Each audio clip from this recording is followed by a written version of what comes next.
Get your filthy hands off that contract. The paper slipped from Jalen's fingers, landing squarely in a puddle of cleaning fluid. The mop bucket tipped, splashing dirty water across the polished marble floor, and his shoes. Savannah Brooks stood above him, arms crossed, her tone laced with disgust. Next time, know your place before touching what you can't even read. What she didn't know was, the man she just humiliated was the only person who could save everything. It was 8:58 a.m. The morning sun sliced through the glass walls of Langston Holdings' towering Ridgeport headquarters, casting sharp reflections across imported Spanish marble. A soft coastal breeze drifted in through the open corridor windows, fresh, fleeting, and unnoticed. Near the service elevator, a black man in his early 40s knelt beside an industrial mop bucket, wiping the floor in steady strokes. His faded uniform bore a plastic name tag, Jalen, custodial staff. But that wasn't the full truth. Jalen Morris had once been a linguistic scholar at Georgetown. He spent 6 years working across Morocco, Bahrain, and the UAE as a cultural liaison, fluent in 5 languages, respected in rooms of power. That life ended when his younger sister, Clarice, was diagnosed with a neurological condition.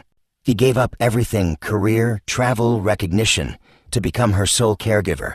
Now, he cleaned floors in a company where no one bothered to ask who he used to be. Langston Holdings wasn't just any company.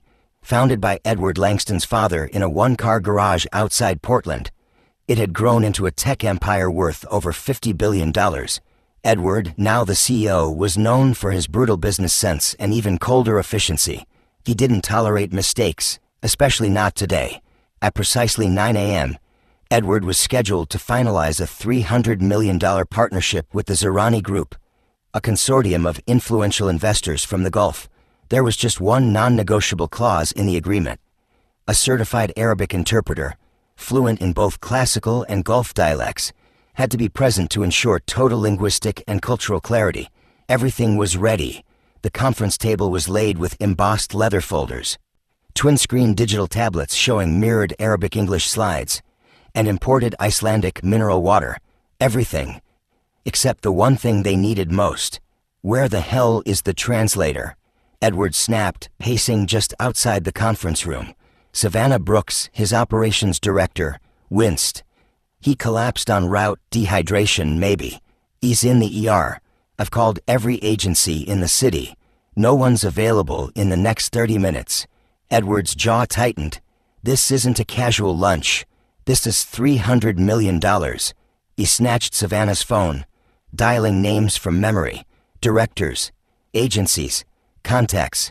Nothing. The investors inside were starting to shift in their chairs. One checked his watch. Another whispered something in Arabic. The tension was thickening by the second. 2 floors below, Jalen paused mid-wipe. He had heard every word, through the vents, the tile, the echoes of crisis that always reached people like him before they reached the boardroom. He didn't need to see their faces to know what came next. Tension, frustration, and a deal unraveling before it began. His hands smelled of lemon cleanser.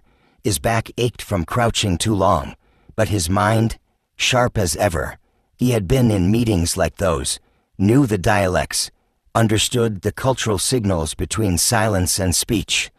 He even recognized the names of the Zerani delegates, respected men he had once met during his previous life, the life no one here knew existed. He gripped the mop handle tighter.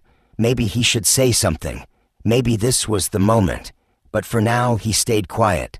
Still, because that boardroom wasn't just a place where deals happened. It was a place where men like him weren't meant to speak at all. Edward barked orders again. I'm going to lose this deal. Jalen stepped closer. Sir, if you'd like, I can try to translate. Silence fell, sharp and complete. Edward's marketing assistant, a blonde Ivy League graduate, froze. Savannah Brooks crossed her arms, stifling a laugh. Edward looked confused. You translate Arabic. You're the janitor, right? Yes, sir, but I'm also fluent in classical Arabic and Gulf dialect. My father taught linguistics in Khartoum. The Zerani investors exchanged glances. One of them said something to Jalen, and he responded instantly, smoothly, in flawless Arabic. Their faces changed. Smiles replaced suspicion. Edward blinked. "You're joking." Jalen looked directly at him for the first time. "No. But you're playing with a once-in-a-lifetime opportunity." He didn't respond. Pride and panic wrestled inside him. Ego shouted, but the stakes shouted louder. He nodded. "Then sit. Make it count." Jalen walked to the empty seat beside the investors. The cleaning cloth was still in his hand. In that moment, someone finally realized he had never just been there to clean. His first words were like silk. "Mr. Al-Fahim says he appreciates the welcome, but if proper communication isn't possible, he prefers to postpone the meeting." He translated the frustration with careful neutrality. Edward stared at him like a man witnessing a ghost become real. "Tell him that won't be necessary. We're ready to present right now." Jalen relayed the message in Arabic with grace. One of the elder investors raised an eyebrow, replying in a soft but testing tone. Jalen responded just as smoothly, adding context, softening tension, correcting a small but critical misprint in their materials. All without flinching. Edward watched him, stunned. It was no longer a miracle. It was mastery. From the back of the room, Savannah's arms tightened across her chest, her stare sharp, discomfort rising with every compliment Jalen received in a language she couldn't understand. "Did he really say that?" Edward whispered. "Yes, he liked the clarity of your proposal, but he's suggesting a change in the intellectual property clause." "You caught that?" "Yes, I understand more than you think, Mr. Langston." There was something in Edward's eyes then. Not sympathy, not surprise, but respect, maybe even the beginnings of shame. The meeting found its rhythm. Tension broke. The once impatient investors leaned forward. Engaged. They smiled. They laughed. One offered Jalen a bottle of water. A subtle but meaningful gesture of dignity. He declined politely. He wasn't there to rest. Not yet. When the deal closed 2 hours later, the men stood and shook Edward's hand. Jalen translated one final phrase with poise. "They say they consider you trustworthy. Thanks to Mr. Morris." Edward gave a tight nod, still processing. As the investors left, the room emptied. He remained seated, staring at nothing. Jalen gathered his notepad. The cloth from earlier still sat beside it. "Where did you learn to do that?" Edward asked. Jalen didn't smile, just answered, "Life and the silence of rooms where no one expects anything from you." Edward said nothing. For the first time, he didn't know what to say. In the shadows behind them, Savannah was already watching the footage from the kitchen security feed. Her hands hovered over her keyboard, plotting her next move. It wouldn't be quiet. The house felt different the next morning. Same floors, the same walls, but a new current ran through them. Curiosity, whispers, discomfort. Jalen arrived early. Same routine. But now every glance that used to pass through him lingered at the top of the stairs. Savannah waited like a storm cloud. "Good morning, Mr. Morris," she said sweetly. Too sweet. "Good morning, Ms. Brooks." He replied evenly. "So, your little moment yesterday made quite the impression. Must feel nice to be special for a day." Jalen gave a faint smile. Sometimes one day is all it takes to change everything, especially when it's earned. Savannah's jaw clenched as she walked off, heels clicking like threats. Later, Edward called Jalen into his home office. He was different too, less polished, more human. His tie was loose, his eyes tired. "I spoke with the investors. They want you at the next meetings." "Officially?" Jalen raised an eyebrow. "As what? A translator?" "As the company's official international liaison." He paused, sitting down. "And your team? They're just going to accept that." "They'll have to, or they can leave." Jalen studied him, calm and controlled. "Do you trust me? Or are you just trying to save your deal?" Edward was quiet for a beat. "Maybe both. But I saw something in you yesterday I can't ignore." Jalen nodded slowly. "I'll do it, but on one condition." "Name it." "No more uniform, and I don't enter through the back door." Edward took a deep breath, then smiled, genuine this time. "Deal." When Jalen stepped back into the hallway, the marble still gleamed, and the art still hung, but the floor under his feet felt different now. He no longer walked like a janitor. He walked like a man taking his place. Upstairs, Savannah's fingers flew across her laptop, sending a poorly translated contract in Arabic that was about to create chaos. Monday morning at the Langston Holdings corporate headquarters felt different. Not because of the deal, not because of any press release, but because of him. Jalen, now walking through those glass doors with a new ID badge. Jalen Morris, International Communications Coordinator. The soft sound of his low heels echoed through the corridors, but louder still were the whispers. He wasn't invisible anymore. That should have felt like a victory, but it felt dangerous. On the 14th floor, the Zerani investors were already seated for their second-round meeting. Edward greeted them with sharp business formality, but the moment Jalen stepped into the room, they all stood and smiled. "Mr. Morris," said the eldest one warmly in Arabic, "a true pleasure to see you again." He returned the greeting with grace. His presence calmed the air like incense. Rich, grounding, unforgettable. The meeting began. Jalen didn't just translate, he navigated. He adjusted tone, softened offense, corrected cultural missteps, bridged concepts no spreadsheet ever could. And every time he did, Edward watched with something new in his eyes. Humility. But not everyone was applauding. In the copy room downstairs, Savannah stared at a printed contract with narrowed eyes. She had slipped in a clause, one small, vague sentence about intellectual property rights. Slightly mistranslated Arabic. Easy to miss. Let's see how smart he really is. Savannah whispered to herself, pressing send. Back upstairs, Jalen was scanning a draft handed to him by an investor. His brows furrowed as he paused. His fingertips grazed a line he hadn't seen before. Then he looked up. "Mr. Al-Fahim, with respect. There's a serious error in this clause." Edward leaned in. "What kind of error?" "This wording would give Langston Holdings full control over patents developed on foreign soil. That violates the terms you agreed on verbally and contradicts the English version." A chill swept the room. Edward stood, stunned. "Are you sure?" "I'm certain, but if you let me fix it now, I can stop this from becoming a disaster." The men were already whispering among themselves. Edward gave a small nod. Jalen turned to the investors and spoke clearly, passionately. He explained the misprint, the intent, the correction. He didn't just calm them, he earned their trust again. When it ended, the oldest investor placed his hand gently on the table and smiled. "You don't work for him. He works because you are here." Edward laughed under his breath, because it was true. Meanwhile, Savannah received a reply in her inbox. "Subject to internal review. Report to HR immediately." 3 days later, the deal was officially signed. Langston Holdings was now entering the Middle East with strength, trust, and a translator who had become its most critical asset. But inside the company, the air was shifting. Jalen walked the halls of corporate power with ease now. No badge could measure his authority. People who used to look through him now turned to him. Some smiled, some whispered, others stared with quiet resentment.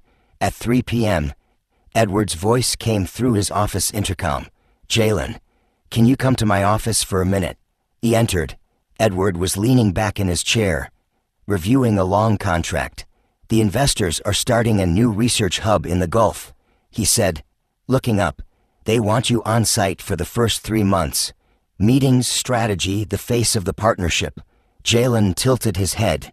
"In person, not virtual?" "No, they want you there with them. You've become the bridge." He didn't answer right away. Edward stood. "You changed this deal, Jalen.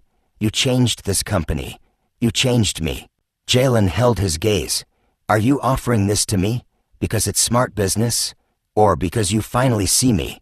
Edward walked closer. "Both." Jalen nodded slowly. "If I go, my sister comes with me. She's stable, but I won't leave her behind." "Of course, anything you need." Jalen looked toward the large window behind him. The sunset painted everything gold. "My whole life, people told me I can't. Now someone finally says, why not?" Edward smiled. You've always been bigger than the roles they forced you into. Jalen left the office in silence, but something in his eyes spoke volumes. He wasn't going back. He was moving forward, and the world would have to catch up. Savannah arrived early that day. Her heels stabbed the marble floors with every step, jaw tight, eyes burning with an emotion she hadn't felt in years. Irrelevance. She didn't knock. She walked straight into Edward's office. He was reviewing documents, his back turned to her. "We need to talk," she said, voice like a blade. Edward didn't look up. "If it's about the contract, I know the clause wasn't authorized. The legal team's already handling it." Savannah stepped forward, voice rising. "That was a formatting issue. Just a mistake." Edward finally turned to face her. "No, it was sabotage." Jalen caught it and fixed it again. The name cut through the room like thunder. "You're blinded by him." Savannah hissed. "Can't you see what's happening? You're throwing away years of loyalty for a janitor with a convenient talent." Edward's tone dropped. Calm, but razor sharp. "Watch your words." Savannah's hands curled into fists. "He doesn't belong in our world. He will tear it down." "No," Edward replied quietly. "He's showing us what the world could have looked like if we hadn't spent decades ignoring voices like his." Savannah's face twisted. "If he stays, I go." Edward didn't hesitate. "Then you know where the door is." Savannah's eyes flared, wounded pride boiling over. But she turned and left, slamming the door behind her. Outside, Jalen stood near the terrace, arms crossed, watching the garden below. The same terrace he used to sweep in silence. Now he stood there as a man who had rewritten his place. Edward approached from behind. "Quiet. You heard." "No, but I felt it." "She's gone." Jalen didn't react, just stared at the horizon. "Someone got hurt by my rise." "You didn't hurt anyone, Jalen. They were just never ready for someone like you to shine." He turned toward Edward. "So tell me, Mr. Langston, who am I to you now?" Edward met his gaze. "Someone who made me question everything. Someone I respect." They stood there for a moment. Two people on opposite sides of power, now facing each other on equal ground. In the distance, a storm gathered, but within both of them, something quieter and far more dangerous was starting to grow. 3 days later, Jalen stood in the heart of Langston's operations wing, watching the buzz of assistants and executives swirl around him. He no longer wore the gray uniform. He no longer entered through the side door. He now had a private office, and still he felt the eyes, admirers resentful, curious. Edward summoned him. His office had changed too, less cold, more lived in. "The investors want to take the next step," he said. "A joint research and development hub in the Gulf. They asked for you to lead the cultural and communication front." Jalen paused. "They want me to go?" "Yes. On site, 3 months, full authority." He stared at Edward. "And you? Why do you want me to go?" Edward didn't dodge the question. "Because you've become more than the bridge. You're the reason the bridge exists." Jalen stepped closer.